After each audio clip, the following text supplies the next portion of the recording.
This is why you win 5 in a row, so you can lose the 6th one. Let's get into it.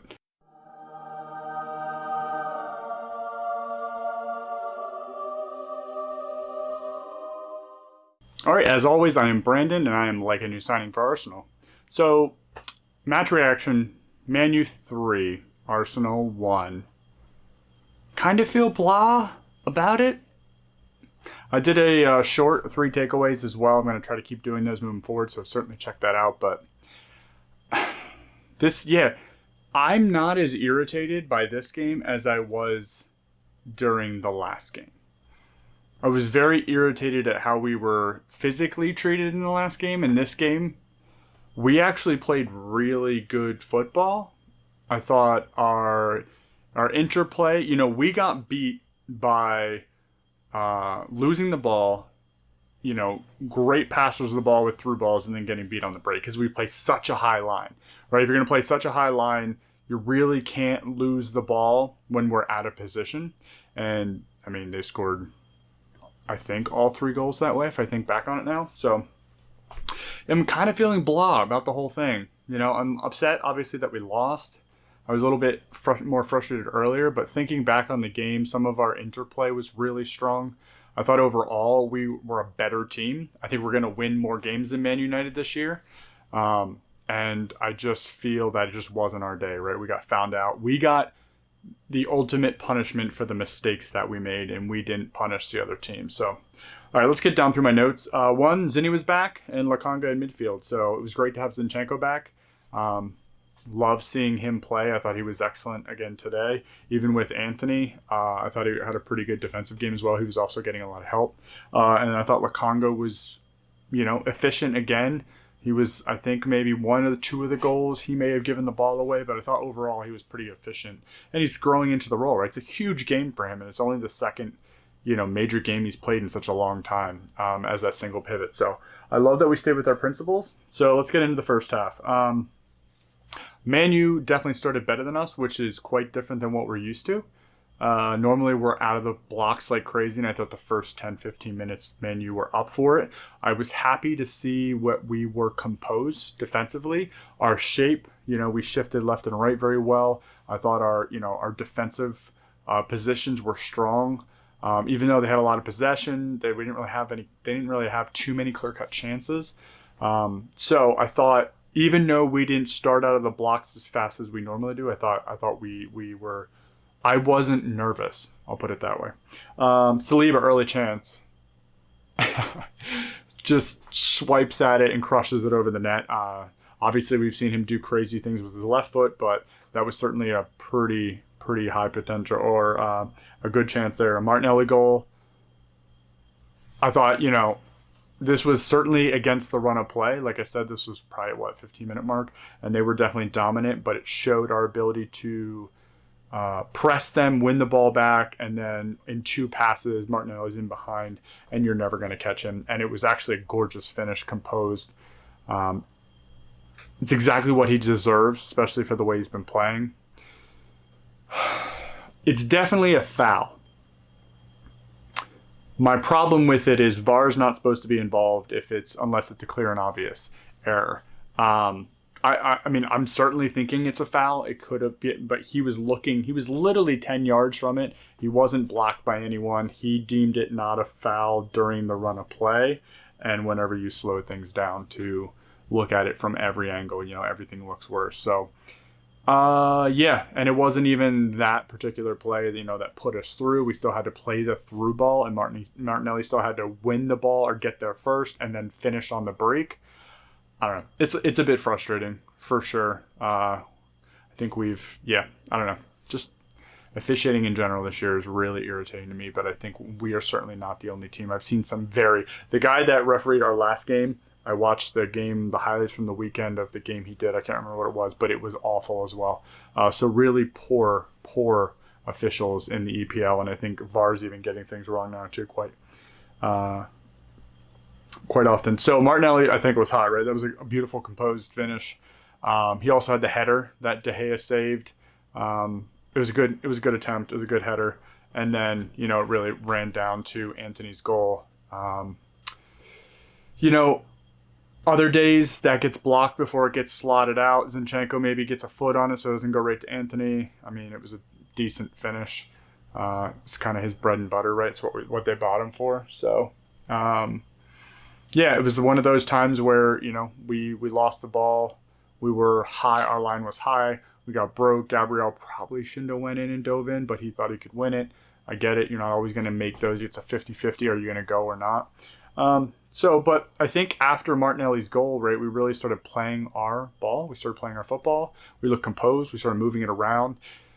A lot of the things that normally work out for us, for instance, touches around a corner, chips over the head, little 1-2 combinations, triangle combinations, everything was overcooked today. Not everything. A lot of things were overcooked today in that really tiny, delicious ball. The ones that we really set us apart or get us a goal or make a difference, they were all just slightly, like even our free kicks or corner kicks, everything was just a little off. And I think it was nerves. I think we were, obviously this is the first really big game.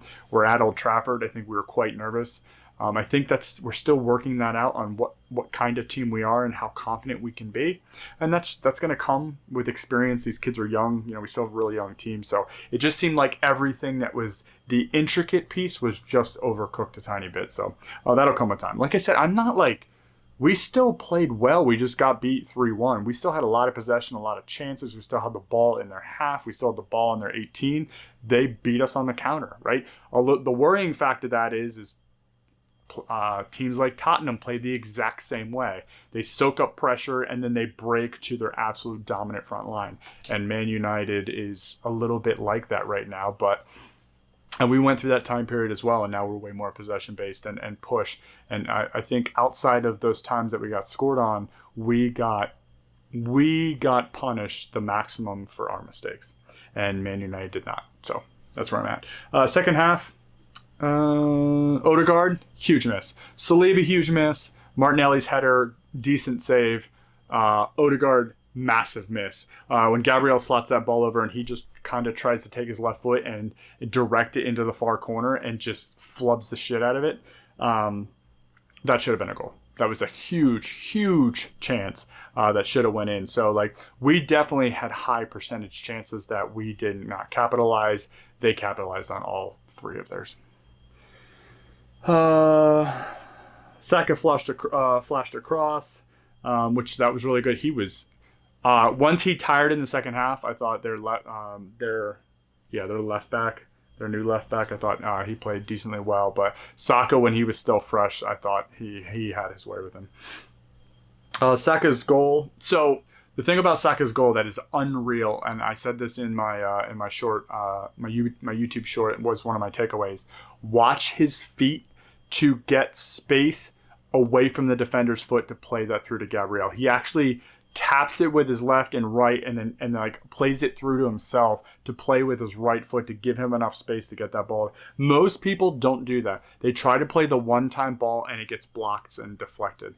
Odegaard takes that tiny little trick to open up the space to make the passing lane even available.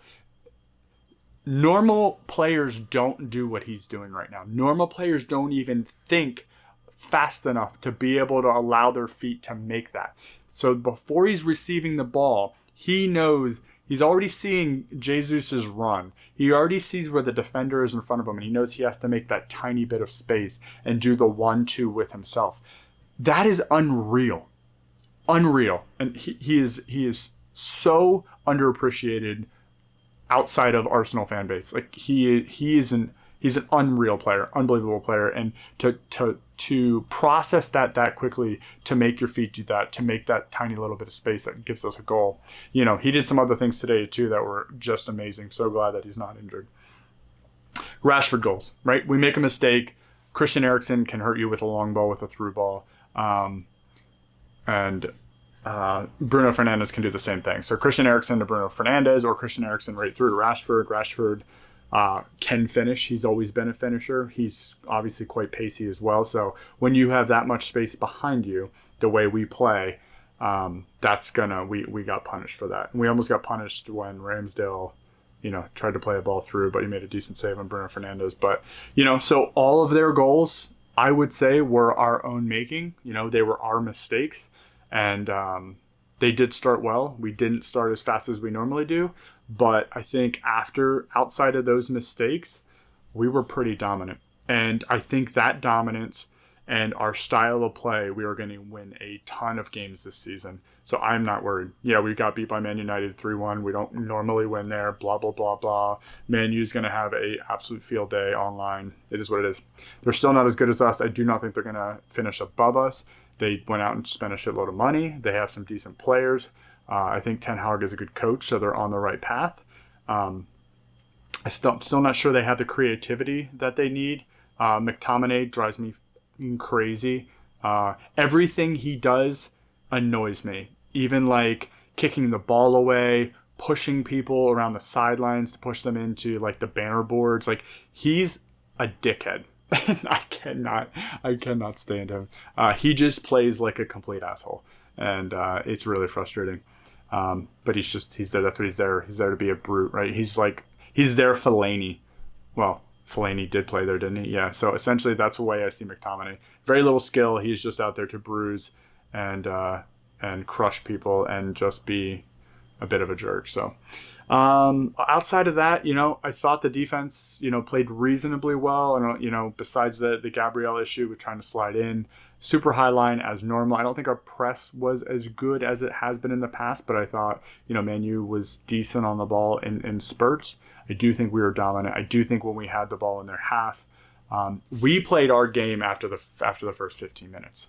And we soaked up the pressure. We were in their house. It was going to be loud. It was going to be noisy. It's obviously a huge game per the usual between us and them. And I think we soaked it up, and then we grew into it. Actually, when the goal was disallowed, I thought we played pretty well after that. And then just our own mistake got punished on the break. So I'm not that worked up. As much as I was really nervous going into this game. And even when we were 2-1 down, or 2-0 down, I always felt that we had a chance in, because it was still on the 70th minute, so we still had 20 minutes left. Like, we were very controlled and we were very dominant, which always gives you a chance. Just things didn't work out. Jesus, amazing bodying against Varane. I mean, he's just such a handful. But he played well. I thought Dalot did well in the second half against Martinelli. I think we got a little tired. It was great to see Fabio Vieira had some nice touches. Obviously didn't do well in his one shot, but I thought he looked not as weak as I thought he was going to be coming on. So I thought he played pretty well. I like that we went to the 3-5-2. I like that we're doing that. And Nketiah, didn't have too much to do. By that time, we kind of ran ourselves into the ground. Tomiyasu came on and then went to a back three. So, yeah, overall, shit result. It happens. I'm sure everyone's going to say this is what we were saying. You guys haven't beat anybody worth, even though all the teams we beat have now taken points from all the major teams. But that's just because everybody hates us because, we're the greatest team on the planet. So that's the way it goes. But we're still top of the league. That's why you win 5 games. And we will see. I guess we play on Thursday. So, it'll be a little bit different. I'll probably be doing it from my GoPro and I have to download because I will not be at my house. So I'll have to figure that out. I have to figure out how to watch the game. So I don't know. We'll see how that goes. But losing 3-1, not great. But I'm not overly pissed about it. Not nearly as mad as I was at the last game. So that's it. We'll catch you on the next video. All right. See you, Gooners.